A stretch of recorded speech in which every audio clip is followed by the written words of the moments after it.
नमस्कार श्रोताओं, क्षेत्रीय एकांश समाचार में मैं आपके साथ प्रियंका मलिक। आज हम आपके लिए लाए हैं एक खास प्रस्तुति जिसमें आज हम चर्चा करेंगे केदारनाथ रोपवे निर्माण की। श्रोताओं, प्रधानमंत्री नरेंद्र मोदी के ड्रीम प्रोजेक्ट केदारनाथ में रोपवे निर्माण को राष्ट्रीय वन्यजीव बोर्ड की बैठक में मंजूरी मिल गई है। रोपवे के बनने से सोनप्रयाग से केदारनाथ धाम के बीच की दूरी 30 मिनट में तय होगी, जो अभी 8 घंटे का पैदल रास्ता है। ये रोपवे करीब 13 किलोमीटर लंबा बताया जाता है। बोर्ड बैठक में रामबाड़ा से गरुड़ चट्टी में लगभग 5.5 किलोमीटर पैदल मार्ग के नव निर्माण को अनुमति मिल गई है। परियोजना पर करीब 1000 करोड़ रुपए खर्च होंगे। केदारनाथ रोपवे समुद्र तल से 11,500 फीट 3,500 मीटर की ऊंचाई पर इस रोपवे का निर्माण होगा। तीर्थयात्री सोनप्रयाग से केदारनाथ धाम में केवल 1 घंटे में ही पहुंच सकेंगे, जबकि वर्तमान में लगभग 8 से 12 घंटे का समय लगता है।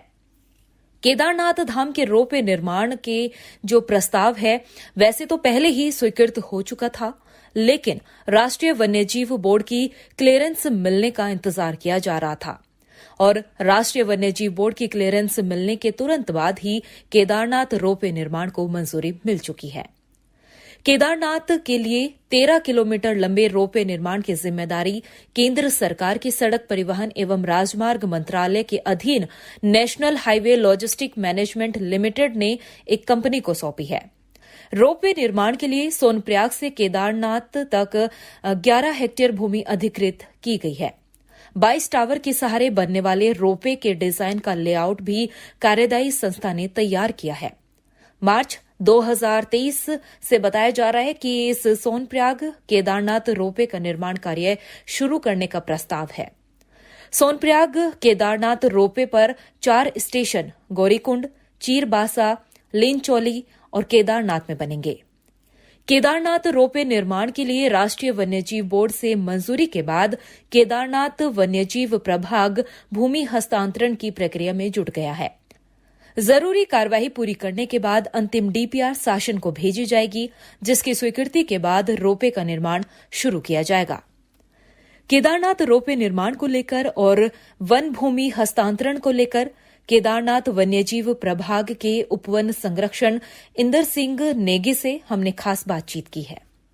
सर, सबसे पहले तो हमारे श्रोताओं को केदारनाथ रोपवे को लेकर जरा विस्तार से समझाइए कि इसमें क्या कुछ फायदा मिलने वाला है।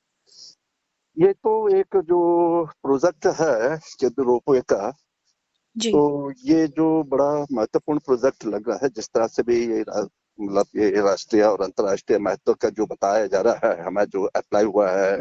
जी सर। मेनली जो हमारा जो केदारनाथ यात्रा मार्ग है, ये जो उसमें हमारा 13-14 किलोमीटर का जो ट्रैक रूट है जी, उसमें ये जो पीक सीजन होता है या यात्रा सीजन होता है, उसमें कम से कम 20-22 हजार लोग पर डे ट्रेवल करते हैं। जी सर। पूरा खच्चर घंटी डंडी है ना, तो उससे तो जहाँ एक तरफ से तो क्राउड के कारण से जो हमारा पॉल्यूशन एंड जो स्टैग्नेशन से होता है जी, और कई प्रकार की परेशानियां असुविधाएं होते हैं, वो जो है काफी हद तक इसका ये जो प्रोजेक्ट बनने से ये दूर हो पाएगा, क्योंकि जो इसका कैपेसिटी हमें बताया है, ये 14 किलोमीटर लगभग 14 किलोमीटर लंबी रोपवे है। जी जी। तो जो प्रोजेक्ट हमको सबमिट किया है, इसमें ये बताया गया है कि पर डे लगभग 30,000 टूरिस्ट को जो है ये लाना ले जाना कर पाएंगे। तो जब 22,000 हमारा इस समय पीक का जो है नंबर है टूरिस्ट का, तो मैं समझता हूँ कि ये इसी रोपवे से पर डे जो है सब एडजस्ट हो पाएगा। जी। सेकंड चीज, ये जो है कंपैरेटिवली बहुत चीपर है देन आपका अन्य जो सुविधा है, चाहे वो घोड़े खच्चर पर जाता है, चाहे डंडी कंडी पर जाता है, चाहे हेली सेवा से जाते हैं। तो इनका ये कहना है कि इनका कम से कम 3,000 रुपए में या 2,500 रुपए में टूरिस्ट जो है सफर कर पाएंगे।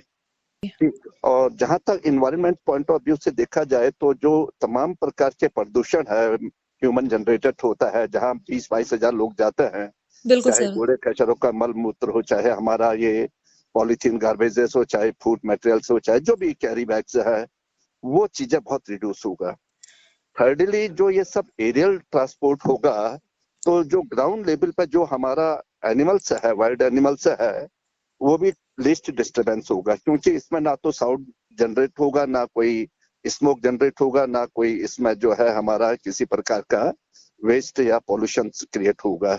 जी सर। तो इन सारा पॉइंट ऑफ व्यू से देखें तो ये बहुत महत्वपूर्ण प्रोजेक्ट लग रहा है, और ये फॉरेस्ट्री पॉइंट ऑफ व्यू से भी ये जो है बहुत अच्छा प्रोजेक्ट दिखता है। सर एक और चीज पूछना चाहूंगी, जो ये केदारनाथ रोपवे निर्माण की मंजूरी दी गई है, इसमें जो जमीन अलॉट की जा रही है उसके लिए कितनी मंजूरी मिली है और इस पूरी प्रक्रिया में अभी कितना वक्त लगने वाला है? ये है कि तो अभी तो वाइल्ड लाइफ क्लियरेंस मिला है, ठीक है जी। फॉरेस्ट लैंड ट्रांसफर का केस अभी इनिशिएट नहीं हुआ है, उनके तरफ से हमारे यहाँ प्रपोजल सेंड करना है। तो क्योंकि ये सैंक्चुरी एरिया है तो इसलिए इसमें वाइल्ड लाइफ क्लियरेंस भी मस्ट था। तो इन्होंने पिछले अब मार्च अप्रैल में, शायद मेरे ख्याल से मार्च अप्रैल में स्टेट वाइल्ड लाइफ बोर्ड से जो है इसका क्लियरेंस ले लिया था। फिर नेशनल वाइल्ड लाइफ बोर्ड में जो है अभी हमें ये 13 तारीख को क्लियरेंस मिल गया है। अब जहां तक लैंड ट्रांसफर का केस है वो अभी वो हमें अप्लाई करेंगे और उसके बाद हमारा ये प्रोसेस शुरू होगा। तो ये हमारा MOEF जो दिल्ली में है भारत सरकार से, उनसे उनको परमिशन मिलने के बाद ही ये कंस्ट्रक्शन वर्क शुरू हो पाएगा। और अभी इस निर्माण कार्य के शुरू होने में भी लगभग कितना वक्त लग सकता है? अब ये डिपेंड करेगा कि ये फॉरेस्ट लैंड ट्रांसफर केस कितना जल्दी जो है ये हमें सैंक्शन मिल पाएंगे। इससे पहले भी, मतलब ये काफी पहले जो केदारनाथ रोपवे निर्माण के बाद पहले भी छिड़ी थी, उस समय ये फॉरेस्ट क्लियरेंस की वजह से ही अटका हुआ था। अभी देखिए, मैं दिसंबर में चार्ज लिया हूँ और दिसंबर के बाद से जो इनका प्रपोजल जो है लगभग हमें मार्च अप्रैल से आना बात होनी शुरू हो गई थी। जी पर ये प्रपोजल बना करके नहीं भेज पाए थे, तो क्योंकि स्टेट वाइल्ड लाइफ बोर्ड से क्लियर हो गया था तो नेशनल वाइल्ड लाइफ बोर्ड में भी इनको जो है ऑनलाइन अप्लाई करना होता है।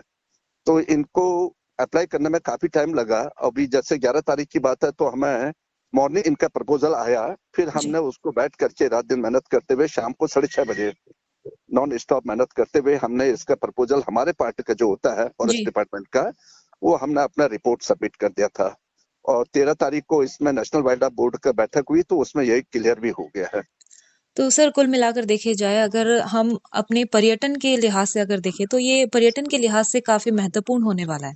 हाँ, पर्यटन के लिहाज से भी, साथ साथ में हमारा environment and wild life protection and conservation point of view से भी ये प्रोजेक्ट जो है अच्छा लग रहा है। सर आकाशवाणी के साथ जुड़ने के लिए आपका बेहद शुक्रिया।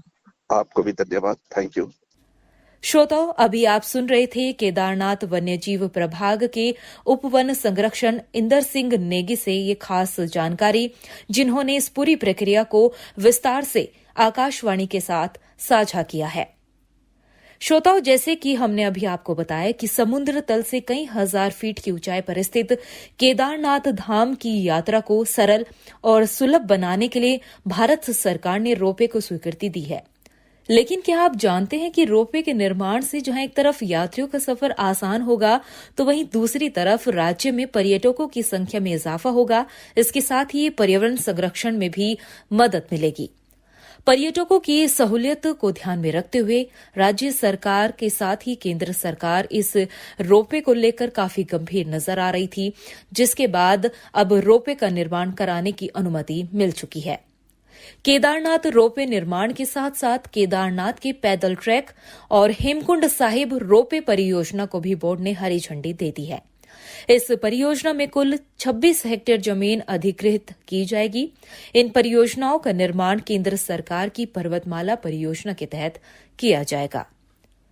और श्रोताओं, अभी आप सुन रहे थे आज की हमारी ये खास प्रस्तुति, और आज के इस कार्यक्रम में इतना ही।